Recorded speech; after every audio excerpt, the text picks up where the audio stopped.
Good afternoon and welcome into Live Ball. Paige Dauer here. Tennessee basketball got back into the win column after a much-needed win over the Mississippi State Bulldogs following a drop out of the top 25 after giving up another double-digit lead to the Kentucky Wildcats. And the month of February doesn't get any easier than how it was for the Tennessee Volunteers in the month of January and how they can build back that momentum, which was a 4-game winning streak before the Wildcats snapped it, is to get 2 in a row, and they have a tough challenge ahead in the LSU Tigers coming to town. And if you know anything about this matchup, it kind of goes back and forth a little bit, but in the last 10 matchups, it's dead even, 5-5 for both the LSU Tigers and the Tennessee Volunteers. But this time, they're back home in the friendly confines of Food City Center. I'm Paige Dauer. It's Live Ball. Let's get into it.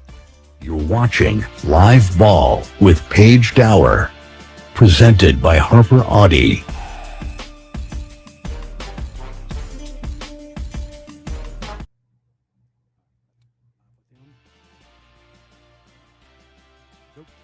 All right, welcome back into Live Ball. Paige Dauer here, now joined by Mikey DeLulau of the USA Network, a beat reporter for the LSU Tigers. Mikey, thank you so much for making time for us today.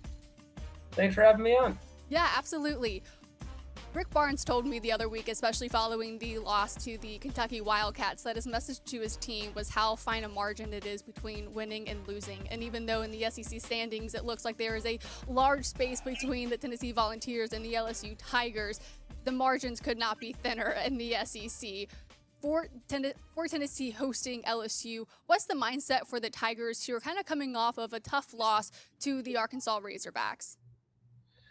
Well, like you mentioned, it was a very tough loss. I mean, anytime you lose by 29 at home, it's always going to be tough. So it's kind of like try and stop the season from spiraling out of control, because any slim chance of holding on for an NCAA tournament bid outside of winning the conference tournament, you're going to really need a strong February. And that is going to, should have started against Arkansas last week, but hopefully for LSU, the turnaround can start against Tennessee on Saturday night.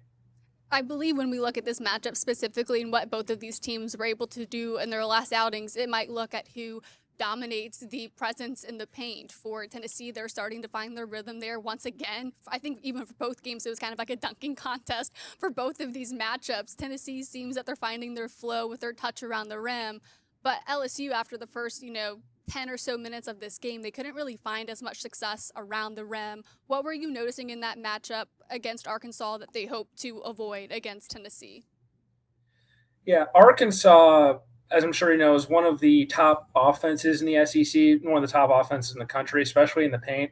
And so to avoid a repeat of that on Saturday, LSU is really going to have to turn to the big center, Mike Nwoko, the former Mississippi State and Miami transfer. He's been kind of a leader for them in non-conference play, and then he also stepped up in conference play to the point to where now he's still leading the SEC in shooting percentage. Of course, it's a lot easier when you're 7'1" and you're always the tallest guy in the court. But Mike Nwoko has kind of been the guy that the offense turns to when they kind of need like a stop and they need to take back that momentum. You mentioned the momentum part for Mike Nwoko. He certainly had the flash and spark early in this game against Arkansas. You mentioned his size being, 7+ feet tall. What is it about his style of game or the physicality that he relies on that, he can go get those splash points for the LSU Tigers? Mike Nwoko, he's kind of like one of those old school centers. And I know LSU loves those old school centers. This is where Shaq went to college after all. So he's the kind of guy, he goes up there, he gets rebounds, he gets blocks. And if you give it to him in the low block, there's not much anyone else can do just because he has that height advantage. And he also has that vertical jump that not a lot of players, especially at his size, have.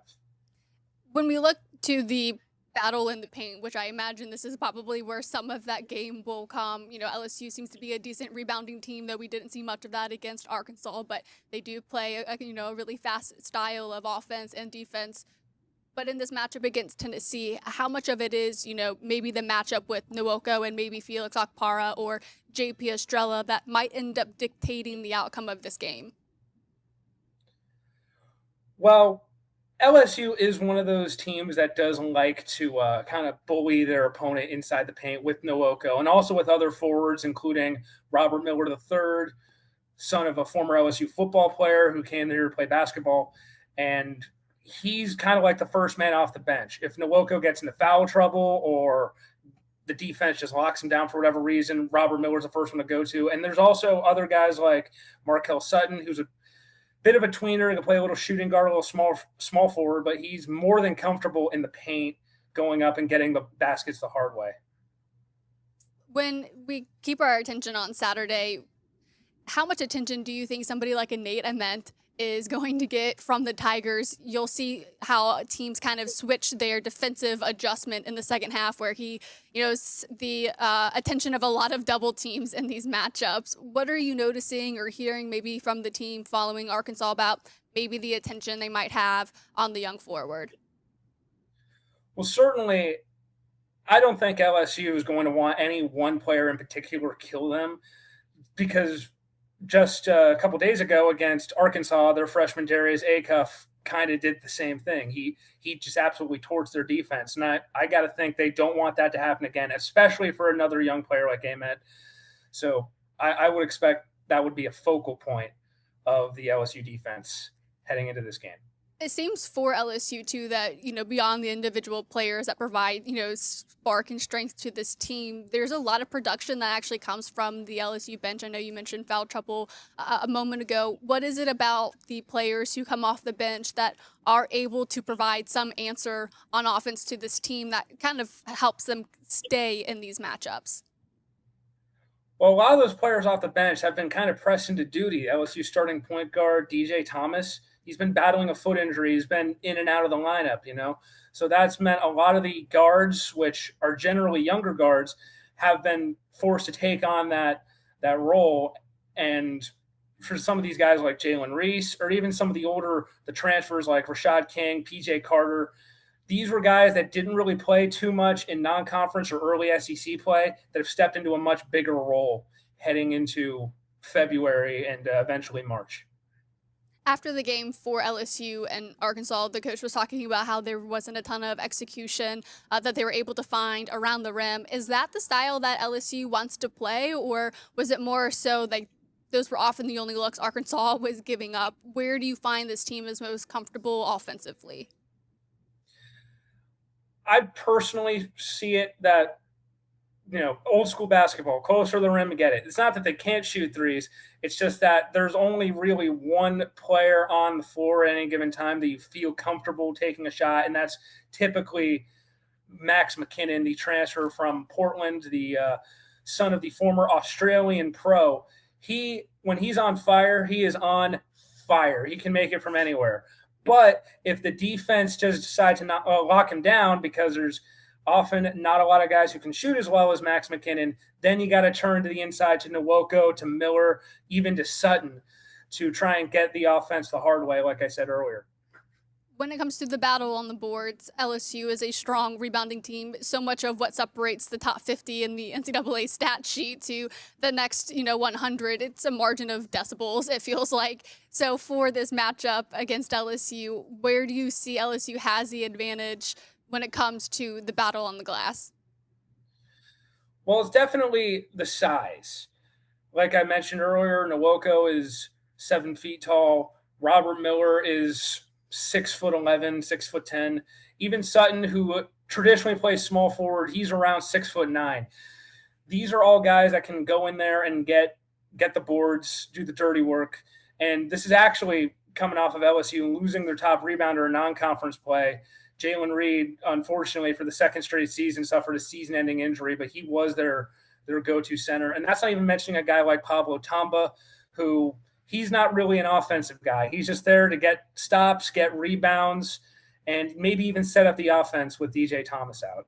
Yeah, he had 7 rebounds last night, which was one behind the team high, who had 8 rebounds last night in this matchup where I mentioned at the beginning of the show, where it's a matchup that's pretty dead even in their last 10 matchups. LSU had a 4-game win streak going before Tennessee snapped it, and they are in a current 4-game winning streak before that, exchanging wins and losses. How much pride does LSU have, in this matchup coming to Food City Center to, for them in multiple facets, get back into the win column and stay competitive in the SEC?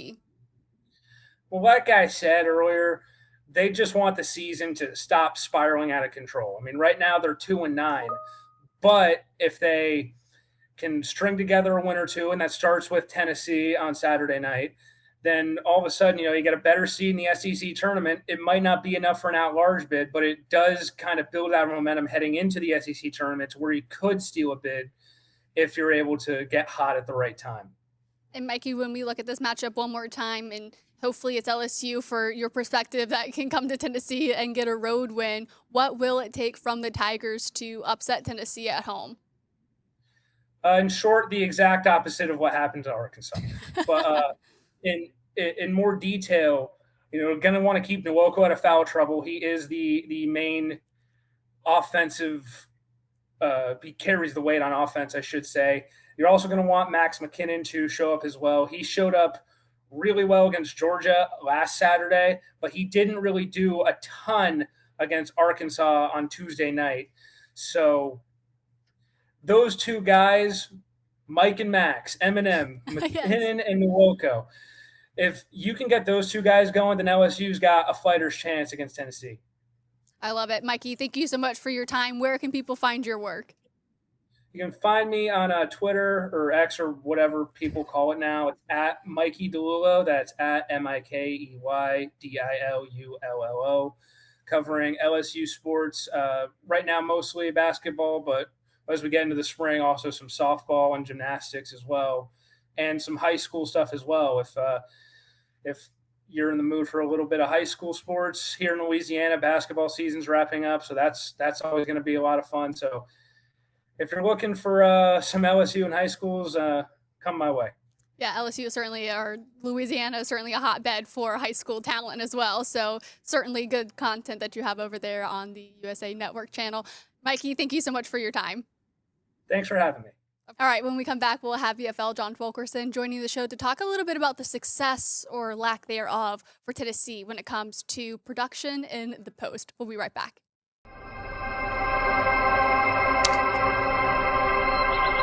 See it behind your eyes.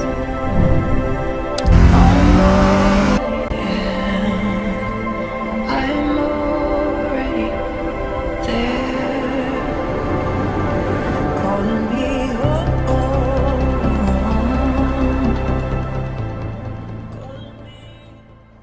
I have always wanted a perfect smile. Today's Smile Express is going to help me to hopefully get a perfect smile. With the help of Smile Express, I can actually get my perfect smile within 20 weeks. Not to mention how the staff is so friendly and helpful. Here they were taking a couple pictures just to do a before and after once we're done with the process. I honestly thought it was so cool how you could actually see my teeth 3D printed on the screen. And I'll show you guys how they're expected to look once the treatment is done. I am so happy and excited to share this with you guys because Smile Express is about to give me a straight smile.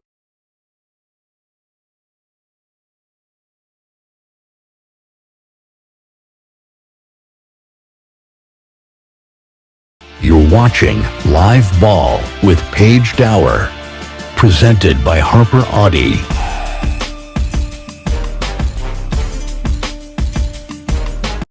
Welcome back into Live Ball. Paige Dauer here. We just got done talking with Mikey DiLullo about the LSU Tigers and Tennessee matchup from the perspective of the Tigers. For Tennessee, it's now going to be a challenge of who can win the battle in the paint specifically. Tennessee had a number of moments where they found success against Mississippi State, and for LSU, they did not have their best game inside the painted area. So when we look at this matchup between Tennessee and LSU, for Tennessee to continue their win streak, move it to 5, move their current win streak to 2 here in the SEC, it might actually just come down to who is more successful in the paint. And that's where we bring on VFL John Fulkerson, who played at Tennessee. He was a former forward under head coach Rick Barnes. Fulky, thank you so much for making time for us.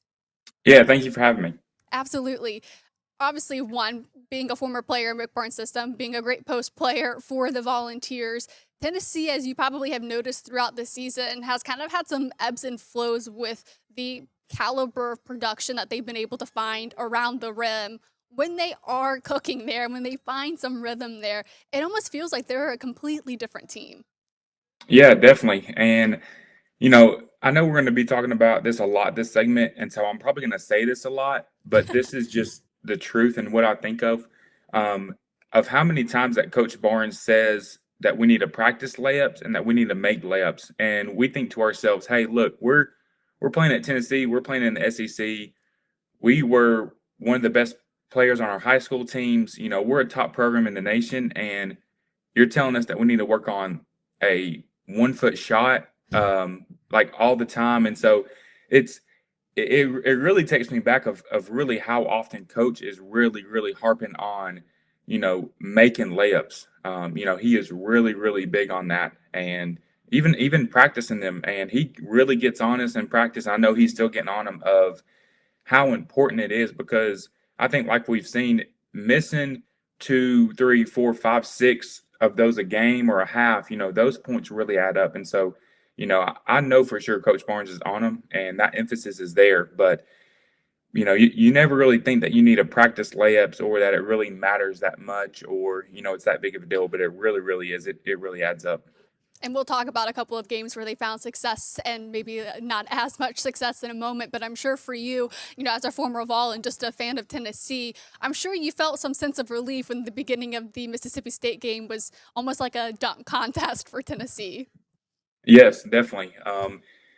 That's probably, or it is the highest percentage shot, you know, in basketball is a dunk. And you know, when they're able to get those easy twos, whether it's Nate Amin or Felix or, you know, Jalen Carey or JP, you know, whoever it is, you know, to get those dunks, not only does that, you know, you have that high percentage of making it, but it builds confidence for those guys of saying, hey, you know, I've got it going. You know, I'm going to continue this momentum and confidence into the next play, this half, this game, you know, this season. And so, you know, it can be really frustrating sometimes when those little bunnies, I guess you would call them, you know, aren't falling, or you're missing just kind of point blank shots. You know, it can kind of be a little down on your confidence. So having those go in, those dunks, you know, it's really important for your confidence and the rest of the game. And Fulky, you mentioned, you know, missing those bunnies or the chippies and, you know, shots that look like they would just 100% go in and they end up just not falling Tennessee's way. We identified a couple of moments either from the last Kentucky game or the home Ole Miss game this season where sometimes those shots just weren't falling. And I think let's go back a couple of games to that Ole Miss matchup when Tennessee just was not having really any luck, especially early. It just felt like there was a lid on the basket left over from practice. When you were going back and looking at those highlights, we identified one of those plays. What were you noticing? You know, I think here, especially, I think he was a little rushed and hesitant there. I think that's a shot that we practice all the time. We call it a quick up. But you see, he wasn't super confident or quick in his decision. He was kind of second guessing himself and hesitating a little bit. But I think as a defense right there for Ole Miss, you know, they think that they have a stop, you know, a missed shot, but I think that how important a putback is for offensively and defensively. You know, you always want to limit them to one shot, but you know, when our guys are crashing offensive glass and they get that putback, it's so like demoralizing for the defense of we just played defense for 30 seconds and we haven't missed a shot, and then we give up an offensive rebound and they put it back in. And so I think that's, you know, the missed bunnies are one thing, but then the putbacks are, you know, just really important and effective on the defense as well. And let's look at this next clip too, and we'll kind of talk about it. It was against Kentucky where they had those same issues. Rick Barnes telling me at the press conference, like, we just got to make layups. And for most part, it, again, was just not going their way. Yeah, I think the same thing here. I think just being a little bit off balance and going up quicker. You know, him and Jalen Carey do a great job using their body, and so once you knock them back off, you know, you saw he had that split second to come back in and to contest it, and so you know, once he knocks him off, you know, I know that's something that they practice every day because I practiced it every day, and so you know. I think that's something that you just got to focus on more, and you know, going up quicker when you knock that defense back. But then, like I said, sometimes there's just a lid on the rim, and those bunnies are not going in. But I think those putbacks and those offensive rebounds are very, very important, especially when it's close to the rim. Obviously, being a former forward for Tennessee and rewatching some of these moments, is it more so about, you mentioned the quickness? Is it either that they need to get to their spots quicker, or did they need to recognize that that look is no longer open and they need to kick it out? How do you make that split second decision if you're, that JP Estrella play or that Dwayne Brown play? Yeah, I think it's a little bit of everything. I don't think there's really one single factor that really plays or that answers the question. It could be timing. It could be it was rushed. The defense altered the shot. I think there's a few different factors that go into it, and I think that's where just reps come in practice. And I know the guys are working all the time, just one on one with the coach of doing those same shots. And so, and then I think sometimes, like you said, and I've already said, that there's just a lid on the rim. Shots Yeah. aren't falling. Your touch isn't there. It is there. And so I think that there's a few different factors that go into it. But I think, it's focus, it's timing, it's getting, your hand on the ball, your feet on the ground, how the defense is playing it. A lot of those things are play factors in it. I agree, Folky, and I like the word that you're talking about with touch, because you'll notice, especially in their last game against Mississippi State, the team for the most part had much better touch. There weren't these shots that were just, firing off the back iron, or they weren't high off the glass, and then, the rebounding or the tip-ins and putbacks are a much harder, more athletic play for Tennessee. It looked like in these next couple of plays that we'll watch that Tennessee maybe was starting to find that the touch was there. We can go to Kentucky first, where they found some success in getting those layups or finishing near the rim.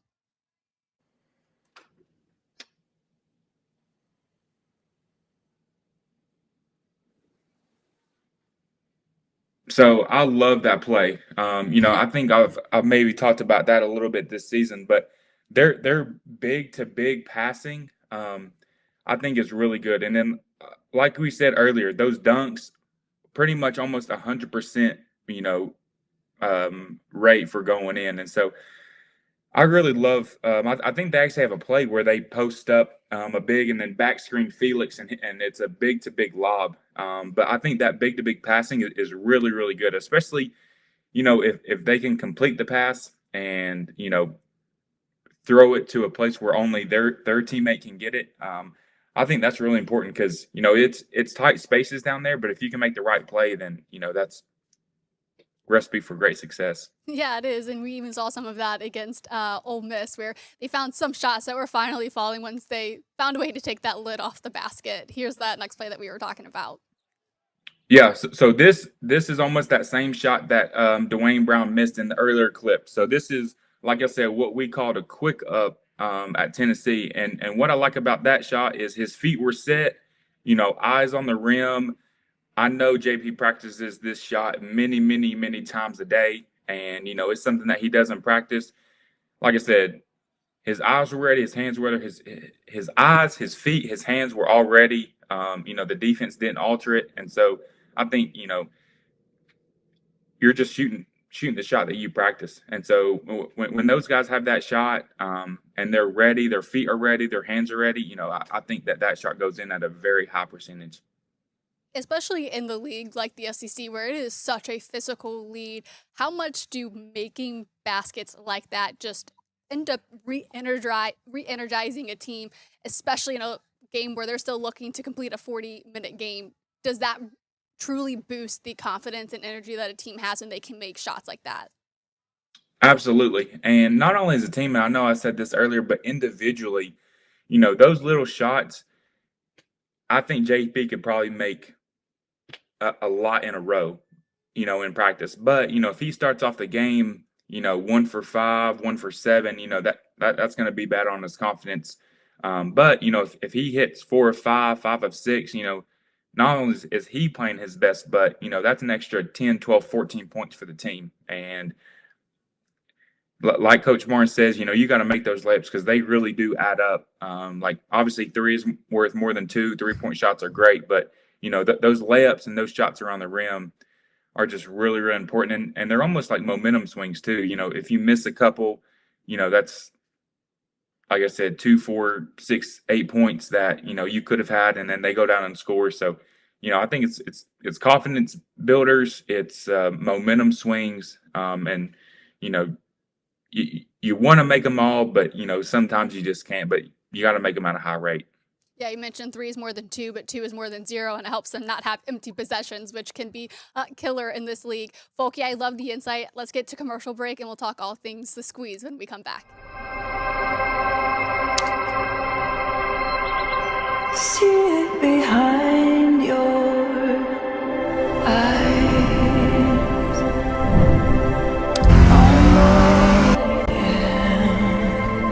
I'm already there. Calling me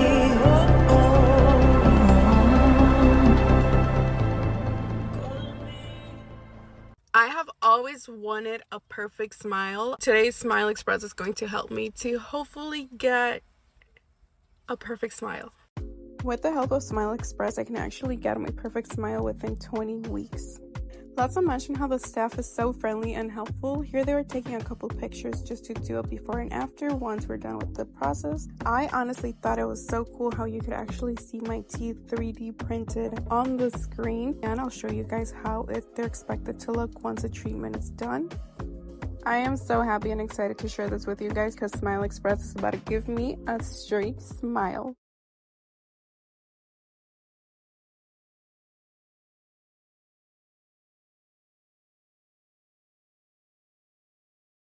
You're watching Live Ball with Paige Dauer, presented by Harper Audi.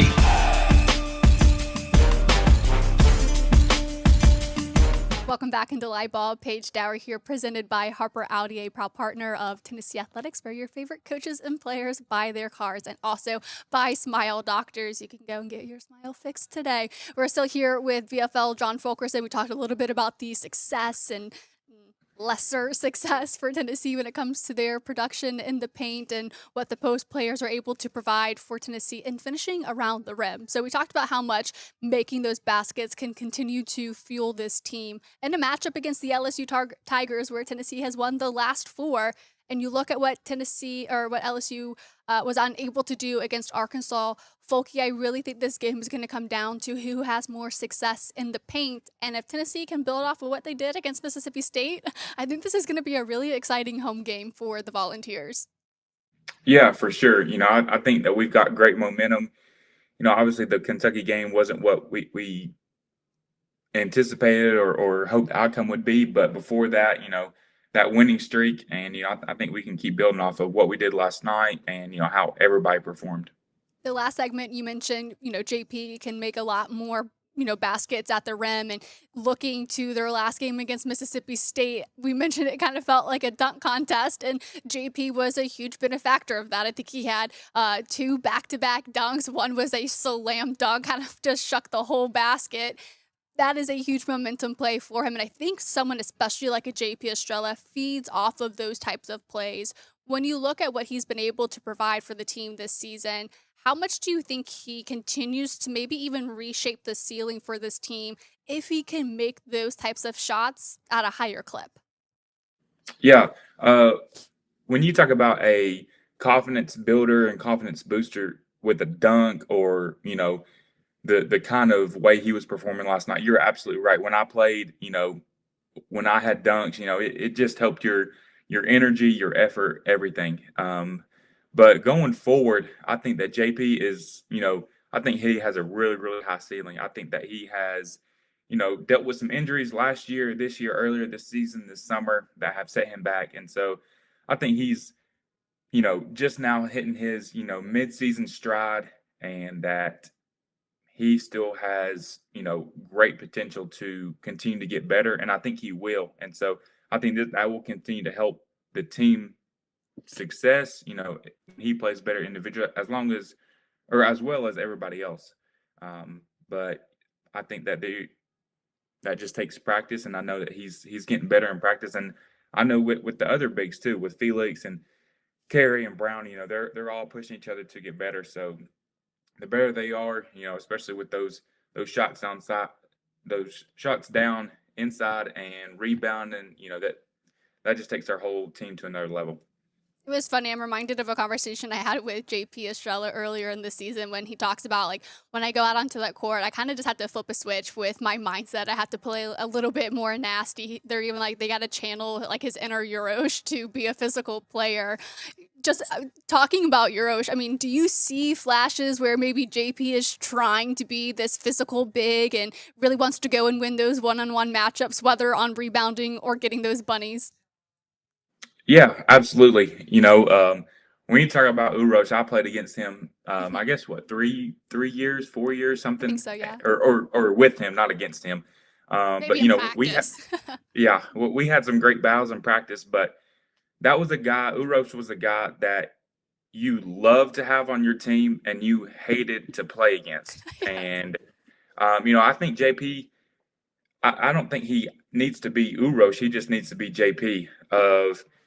Um, he can still be that enforcer, bring that physicality, and I think he is. I think he's taken steps in the right direction to bring that physicality because we knew every day in practice, as bad as we hated it, and then in games that Urosh was going to be physical. He was going to, bring the physicality. He was going to be aggressive. He was going to hit you. And so I think JP, he can be that for them, and he will. And I know Coach Barnes will bring it out of him and that coaching staff. So, he just got to continue trying to get better and just bring that physicality as much as he can. Yeah, so as we put the squeeze on JP Estrella and for him to continue to produce the way he has the last couple of games, I think that'll be huge and a hopeful win for Tennessee against LSU. And also, what I think could help take pressure off of JP or even just the bigs in general is what they find in the mid range. Jacoby Gillespie is really showing these last handful of games to have nice touch from mid range. Even Rick Barnes is really challenging and or encouraging him to take more shots there. And I really feel Folky if they can continue to build on the production that they have in the paint, if Jacoby can give them the looks, sometimes from 3-point, but from mid range. And then I think as Nate grows from his perimeter presence, like this could really be a lethal offense that spreads the floor and can score in a variety of ways, which teams who have success in the postseason absolutely have to have. So is there pressure that you maybe would put on Jacoby or for him, do you think it's more about finding the mid range, or do you like it when he kind of, takes those corner threes and just kills any momentum the other team is trying to build? Well, he definitely loves those corner threes. I think he loves threes in general. But I think I just got to, first of all, talk about Nate and how well he has been playing. I'm not sure what he's averaging the last few games. Like 20 plus. Yeah, so I think he is just absolutely playing his tail off, and I think he started slow, and watching the games, I know Coach Barnes has said some good things about him. He's coming into his own. He's growing, he's getting better, and that's absolutely the truth. And I think that's why he's a projected top lottery pick, I guess. And Yeah. So respect to him, hats off to him for playing really well. As far as Jacoby. I think he's doing a great job. I think he's running the offense well. He's scoring well. I kind of like when Bishop Boswell runs the point, and Yeah. we almost have Jacoby at the 2, and Nate at the 3. And not to go super into detail, but there's a play where they are. Bishop is at the top, and you can kind of go either way with Jacoby or Nate.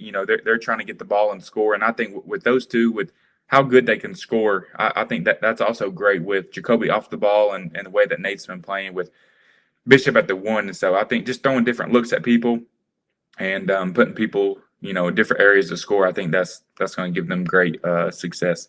Yeah, and I think when Nate was in the 3 and had a lot of success, it was against Texas A&M for one, and he just totally took advantage of the mismatch and the size disadvantage with the guard play. When we look to this matchup, one final note, Folky, between Tennessee and LSU, for Tennessee to now try to win 2 in a row and then 5 in a row in this series, what do you think it might come down for Tennessee to pull out a win at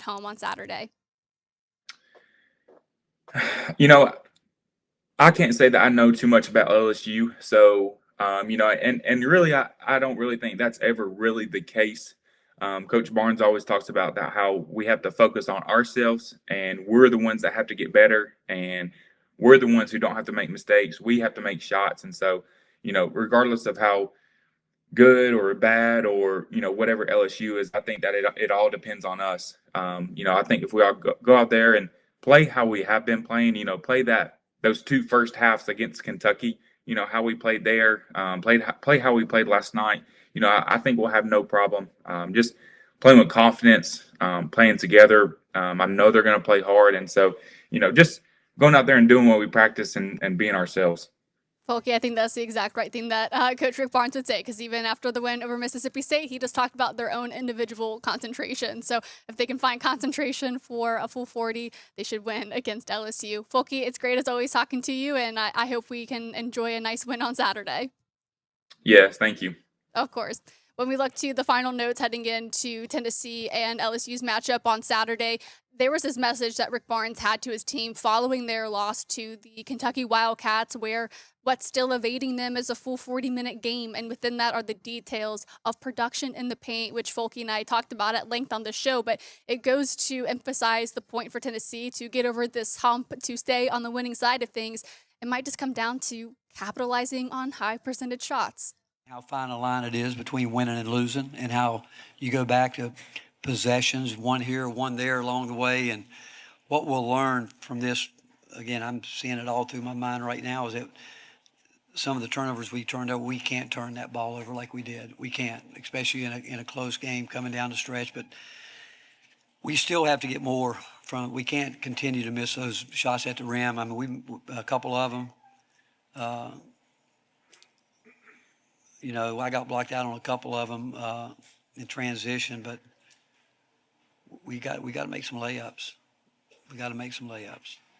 And making those layups will surely be a message from Rick Barnes when they look to their matchup against the LSU Tigers, who could not find a ton of success against Arkansas when it came to their production in the paint. So if Tennessee's looking at film, they're going to try to find ways to replicate what Arkansas did to stay in the win column. We'll be back on Sunday for post-game reports, Saturday for post-game reports on Tennessee and LSU. Lady Vols turning their attention to Texas, and we'll also have some updates on Joey Aguilar's eligibility lawsuit against the NCAA later today as well. So, of course, make sure you're subscribed on our YouTube channel, notifications turned on, and then stay up to date on the latest news around Tennessee athletics on our website, fulldisclosurepro.com. I'll talk to you guys again this weekend.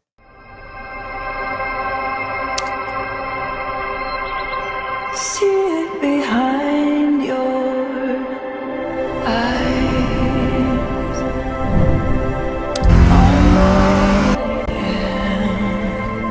I'm already there, calling me home.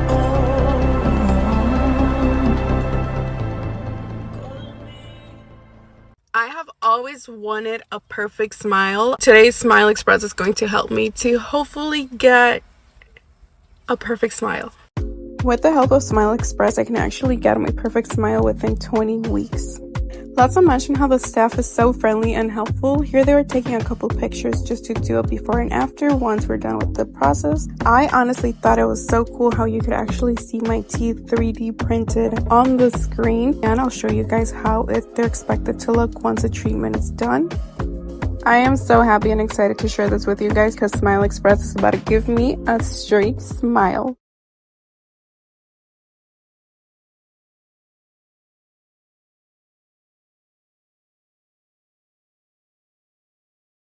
You're watching Live Ball with Paige Dauer, presented by Harper Audi.